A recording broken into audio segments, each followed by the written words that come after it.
Et puis donc on vient d'une maison qui s'appelle Roquestello dans le sud de la France. Alors en entendant que vous aviez une vocation qui était de type eucharistique et mariale, ça nous faisait du bien parce que roc c'est le rocher, c'est le Christ, hein, et estello en provençal c'est l'étoile, c'est Marie. Voilà. Et donc on est un lieu qui en plus de ça est un petit sanctuaire marial dans le sud de la France, au pied de la Sainte-Baume, là où a vécu Marie-Madeleine toutes les dernières années de sa vie, les 30 dernières années de sa vie. Voilà. C'est un lieu sacré, c'est un petit plateau sacré qui se trouve entre Toulon et Marseille. Pour moi, personnellement, ça fait 20 ans que j'étais jusqu'à présent en mission dans les pays de l'ancienne URSS. Donc j'ai aidé à fonder des séminaires, d'abord au Kazakhstan, pour l'Asie centrale, où il y a un séminaire maintenant. J'y suis allé dans les années où c'est ouvert l'URSS et où donc il n'y avait rien, il fallait partir de zéro. Au départ, on était clandestins, puis petit à petit, ça a pu se vivre. Et maintenant, il y a ce séminaire et donc il y a des prêtres. Et si aujourd'hui, je peux me permettre de partir, c'est qu'il y a suffisamment de prêtres pour que ça fonctionne tout seul. Et puis, ensuite, on m'a mis en Russie, à Saint-Pétersbourg. Et là, c'est pareil, il y a des prêtres. Il y a eu des fournées de prêtres. On a eu les premiers prêtres et le pape Jean-Paul II nous a beaucoup accompagnés. Et puis ensuite, j'ai été envoyé en Géorgie. Et là, ça aurait dû être un séminaire, mais ça a fini par être une université. Ce n'était pas prévu au programme. Et donc, il y a maintenant une université qui fonctionne et qui peut marcher toute seule. Donc, il faut partir ailleurs. Alors, l'histoire des choisis. Eh bien, c'est vrai que ça m'a toujours un peu travaillé. Pourquoi est-ce que Jésus a demandé à Léandre de dire « Pour le bonheur des miens, m'est choisi Jésus ». J'aimais pas ce terme « choisi ». On n'aime pas ça. On n'aime pas être choisi. Parce que si on est choisi, c'est qu'on n'est pas comme les autres. Et si on n'est pas comme les autres, c'est responsabilisant. C'est bien embêtant. Et donc, et puis, il s'est trouvé qu'avant-hier, Léandre s'est trouvé un peu mal.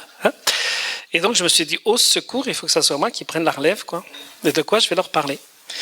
Et puis, en priant, il m'est venu quelque chose. Et je me suis dit, finalement, oui, c'est quand même... Mais c'est fabuleux d'être les choisis, quoi.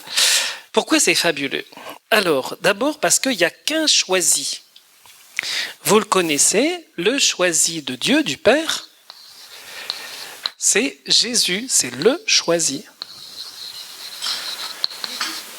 Jésus, c'est le choisi. Et ça nous est dit dans l'Évangile. Parce qu'au jour de la transfiguration, dans l'Évangile de Luc, au chapitre 9, vous avez le Père qui dit « Celui-ci est mon Fils bien-aimé, l'élu, le choisi, écoutez-le ». Donc le Père lui-même, Dieu nous dit, Dieu le Père éternel nous dit, Jésus c'est le choisi. Il n'y a qu'un choisi. Seulement, dans un autre endroit, Jésus nous dit, dans Saint Jean au chapitre 15, après ça vous irez chercher, ça vous fait du travail à faire à la maison, dans Saint Jean au chapitre 15, ce n'est pas vous qui m'avez choisi, c'est moi qui vous ai choisi. C'est fabuleux. Donc, il y a les choisis de Jésus, pas du Père, de Jésus. Donc, il y a le choisi, et à travers le choisi, il y a les choisis. Mais ça nous conduit encore plus loin, parce que Saint Paul nous dit dans l'Épître aux Éphésiens, excusez-moi, mon boulot, c'est d'enseigner la Bible. Si vous ne l'aviez pas compris, au chapitre 1, verset 4, en lui, donc en Jésus, en lui, il, c'est-à-dire le Père, il nous a choisis pour être saints et immaculés dans l'amour. Donc, en lui, il nous a choisis. Donc, ça fait le résumé des deux. Il y a le choisi, puis il y a celui que le choisi a choisi, c'est-à-dire les choisis du choisi, les choisis de Jésus. Et cela, en lui, il nous a choisis. Et pourquoi? Pour être saints et immaculés dans l'amour. Alors, qu'est-ce que ça veut dire qu'on est des choisis? Ça veut dire vraiment, le Nouveau Testament, l'Écriture, nous dit, vous êtes des choisis. Et ça veut dire quoi, des choisis? Eh bien, si on veut parler dans un Québécois moderne, on dirait des choisis, ce sont des gens qui ont une vocation, un appel. Donc ça veut dire que vous avez une vocation. Et la preuve, vous êtes ici. Même les vieux, même les jeunes, Marie-jeunesse, Marie-vieillesse, de toute façon, eh bien, vous avez tous une vocation. Et alors, qu'est-ce que c'est cette vocation? Eh bien, dans l'Écriture, dans l'Ancien Testament, quand quelqu'un a une vocation, qu'est-ce qu'on lui fait? Quand Dieu appelle quelqu'un, qu'est-ce qu'il fait? Quel est le geste qui montre la vocation? Oui, vas-y, dis-le fort. Il le consacre. Il le consacre par une onction. Alors là, vous allez chercher chez Saint Jean, dans la première lettre de Jean, 2 fois dans le chapitre 4, c'est marqué 2 fois, vous avez reçu l'onction. Vous avez été oint. Et quand on dit que vous avez reçu l'onction, en grec, ça se dit que vous êtes des Christ. Mais comme vous n'êtes pas des grands Christ, vous êtes des petits Christ, ça se dit des chrétiens. Vous savez bien qu'à l'origine, dans les Actes des Apôtres, quand on nous dit qu'à Antioche, pour la première fois, ils reçurent le nom de chrétiens, c'était un sobriquet, c'était pour se moquer d'eux. On disait, c'est des petits Christ, c'est des Christounais. Et ça a donné des chrétiens, Christounais si vous voulez. Voilà. Cette vocation, cet appel, alors comment est-ce qu'elle va se réaliser? L'Église, qui est absolument géniale, va nous dire comment est-ce qu'on est des choisis. Dans le choisi, eh bien, ça se passe par le moyen des onctions que vous avez reçues dans un certain nombre de sacrements. Alors, lesquels? Où il y a une onction. Allez, ceux qui sont à l'école, là. Avant, d'abord, oui, au baptême. Voilà, le premier, c'est le baptême. Ça, c'est une onction de choisi. Après, il y a effectivement la confirmation. Et puis après, il y a le sacerdoce. Et enfin, sacrement des malades. Non, dans le mariage, il n'y a pas d'onction. Vous n'avez pas été ointe. Bon. Eh bien, ces sacrements, qu'est-ce qu'ils vont faire de nous? Le baptême, c'est une onction.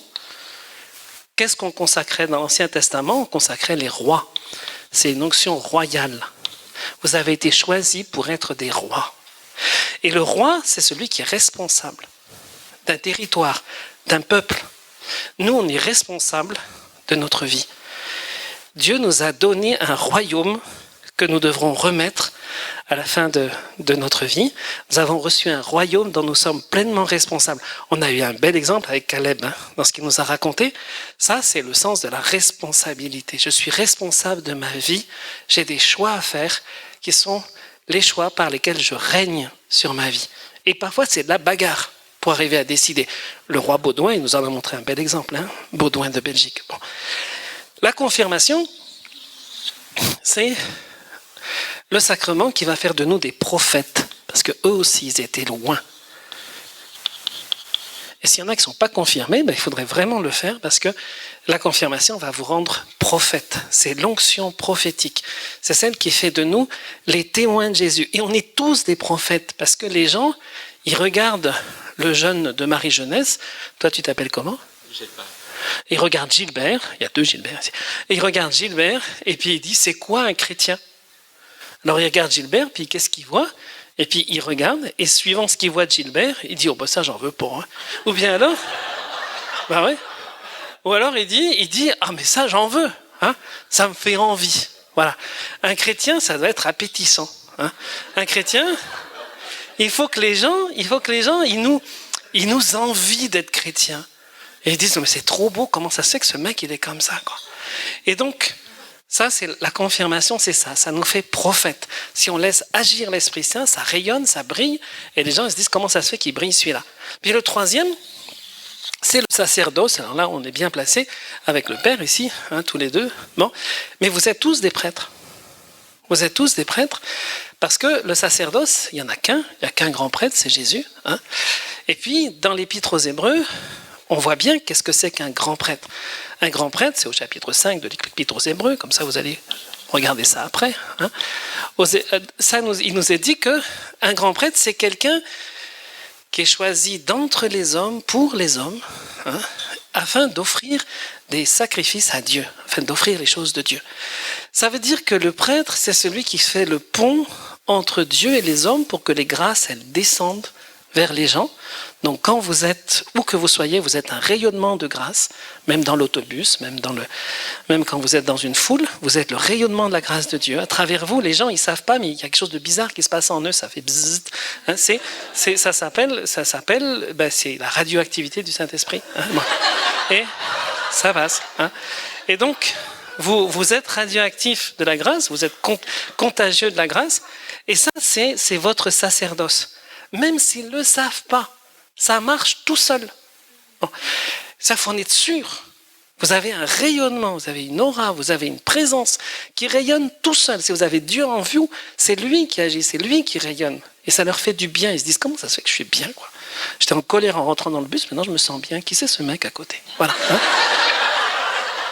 Et alors vous qui êtes de Marie-Jeunesse, vous imaginez ce que ça pouvait dire, ce que ça pouvait faire quand la Sainte Vierge, elle passait, quoi. Si la Sainte Vierge, elle passait, les gens disaient, mais c'est qui celle-là, quoi? Je me reçois une décharge en pleine figure. Hein. Donc, eh bien, nous aussi un petit peu, hein, à notre manière. Et donc ça, c'est notre sacerdoce qui fait qu'on rayonne les grâces. Et puis il y a un autre aspect du sacerdoce, c'est que on présente le monde à Dieu. Ça, c'est notre prière. On n'arrête pas de présenter le monde à Dieu tout le temps, tout le temps, tout le temps. On est un flot il y a un flot qui passe à travers nous. Il y a des milliers de gens, des millions de gens. Quand je regarde les gens à la messe, même s'il n'y a que 10 personnes, je me dis qu'il y a des centaines de gens ici. D'abord parce que c'est bourré d'anges, mais en plus parce que ces gens-là, ils portent des tas de gens. C'est lourd, c'est pesant. Hein. Un jour, j'ai fait un petit calcul. Hein. Je me suis dit, il y a combien de gens sur la Terre ? Il y a peut-être, on en est à combien? 7 milliards à peu près? Ouais, bon. Sur les 7 milliards, disons qu'il y a 1 milliard de chrétiens. Bon, ça fait déjà que chaque chrétien, il en porte 7, quoi. Puis après ça, dans ce milliard de chrétiens, il y en a combien qui fréquentent la messe? En étant gentil, on va dire 10%. Hein. Ça veut dire que chacun, il en porte pas 7, il en porte 70. Et puis dans les 10% qui vont à la messe, s'il en reste 10% de ces 10%, hein, qui sont vraiment des gens qui y croient, résultat, ça veut dire que chacun en porte 700 sur les épaules. Voilà. Donc quand vous venez à la messe, dites-vous, je suis 700. Hein. Voilà. Et donc, c'est ça notre sacerdoce. C'est ça notre sacerdoce, et c'est ça qui fait que être des choisis, c'est être des privilégiés, mais des privilégiés pour les autres. C'est-à-dire, c'est une mission. C'est comme pour le peuple d'Israël, c'est pas pour nous. Si on se le garde pour soi, c'est foutu. Tandis que si on le porte pour les autres, merci Seigneur de ce que tu m'as donné, parce que c'est une grâce qui est pour les autres, elle n'est pas pour moi, elle est pour les 700 que je porte. Hein. Et c'est la même chose quand on pense à la Vierge Marie, l'Immaculée Conception, c'était pas pour elle, hein, c'est pas pour son nombril. L'Immaculée Conception, c'est pour nous. C'est pour ça que c'est notre cadeau que Marie soit l'Immaculée.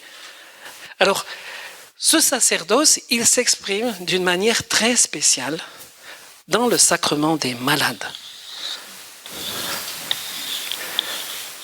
Parce que à partir du moment où quelqu'un est malade, ou bien qu'il est âgé et donc plus souffrant, il devient un membre privilégié de l'Église.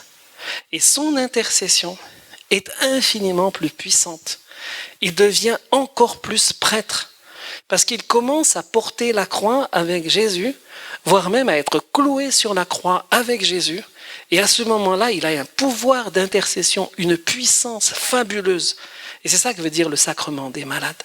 À ce moment, il est plus choisi encore parmi les choisis, pour être encore plus prêtre de l'humanité. C'est pour ça que la richesse de l'Église, c'est justement les personnes malades.